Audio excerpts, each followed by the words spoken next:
that's a really nice offer. Maybe you can talk to them for me about it. Because I just feel so helpless in this situation. I just don't know what to do. And yeah, like I've thought about therapy, but no, like it's just, the situation is too crazy. I just don't have time for that. So yeah, if you could talk to that person, that would be great.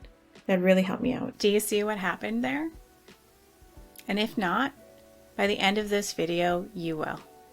So today we're going to be talking about triangles. Okay, not those triangles, but relationship triangles.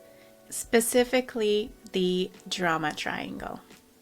Now, it's easy to get caught up in this triangle. We may not even know that we're doing it, but the drama triangle can be a really big place of stress if we continue to be in it and continue to play this patterned role that we're so used to. When we start to break the drama triangle, then things get a little bit better because we have more insight and reflection and knowledge about how we contribute to this drama cycle. I am well associated with the drama triangle, and I have recognized that this is one model that has really impacted and changed my life and has given me the ability to really understand what roles I play with certain people.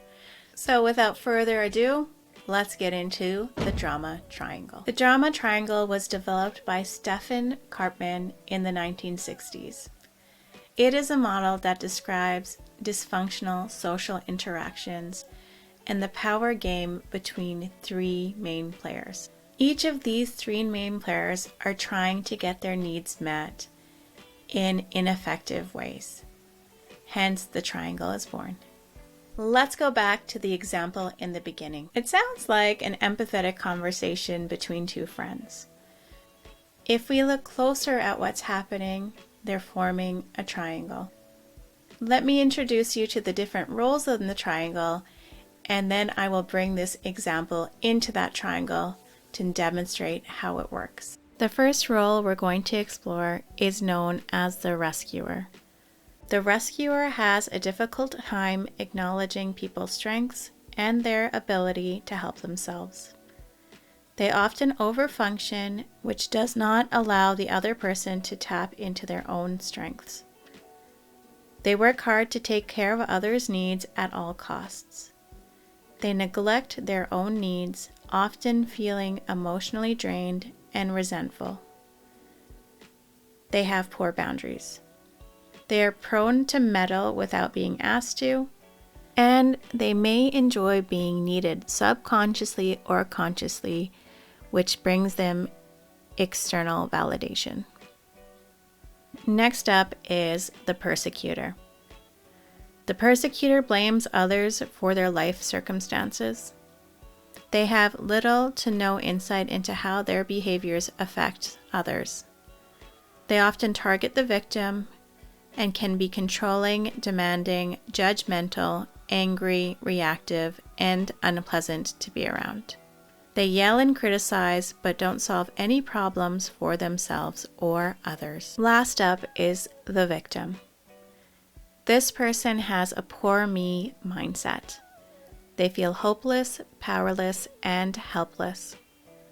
They deny responsibility to change circumstances and the power to change those circumstances for themselves. They often look for someone to save them.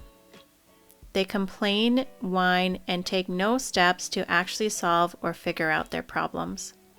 They subconsciously or consciously enjoy the sympathy or attention they receive from others, and often present as under-functioning. Now we've explored all of the roles in the drama triangle, and there's a few other important things that I want everyone to be aware of. We can switch roles depending on who we're interacting with. So in some circumstances, I can play the rescuer in a dynamic that I have, or I can change to the victim, or I can jump to the persecutor. Each dynamic or relationship that we have causes a different part of us to emerge, which will be predominantly present. In addition, we can actually use this drama triangle to talk about the internal parts of ourselves. So there may be a part of us that feels victimized by others. There might be a part of us that feels like the rescuer, or there might be a part of us that's the persecutor. The persecutor can be that inner critic that often pops up when we're making decisions or we feel anxious.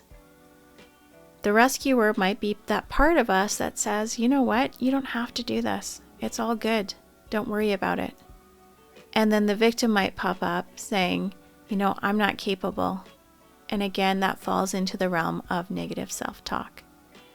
So just as a reminder, we can use this model for our own internal dialogues, but we can also use it for all of the external relationships that we have, be it relationships with friends, parents, children, spouses. Okay, so now we've gone over the 3 roles of the drama triangle. And for a second, I just want us to start reflecting. Which role do I often play? I know for myself, I often fell into the rescuer role. And a part of me really did enjoy being there because I had to deal with everybody else's stuff and I didn't have to deal with my own. There also have been times where I've been in the victim mode as well, where I wasn't taking accountability for my life and the actions that I was taking. So an important piece of breaking the drama triangle is to reflect on where we sit within that triangle and with whom. Now, if we go back to the example in the beginning, which role was I in? I also want you to think, have I been in that role before? So I'll give you a couple of seconds to think about it. If you guessed that I was in the victim role, you are correct. I was depending on the rescuer to take accountability for me to have the conversation with the person who is the persecutor. I was also dismissive of the idea of therapy, and there was a part of me, subconsciously, in that scenario, that enjoyed the attention and the sympathy I was getting from the rescuer. If you go back and watch it, it'll be more clear now. So at this point, we've covered the different roles that lie within the drama triangle. So you might be asking, what do I do with this information? How can I apply it into my own life? There's a really good book called The Dance of Intimacy that really goes deep into drama triangles, triangles in general, and how to have better intimate connections. Highly recommend that. If reading is not your thing, you can practice an exercise where you literally just draw out a triangle and label it just as you saw in the diagrams: persecutor, rescuer, victim. And then I want you to start thinking about the different relationship roles that you play within your relationships. So let's use a real life example. Maybe in your family of origin, you play the role of rescuer to a parent who plays the victim role.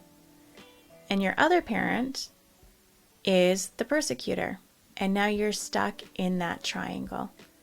And you're often trying to save your parent who plays the victim role from the persecutor role, which is the other parent.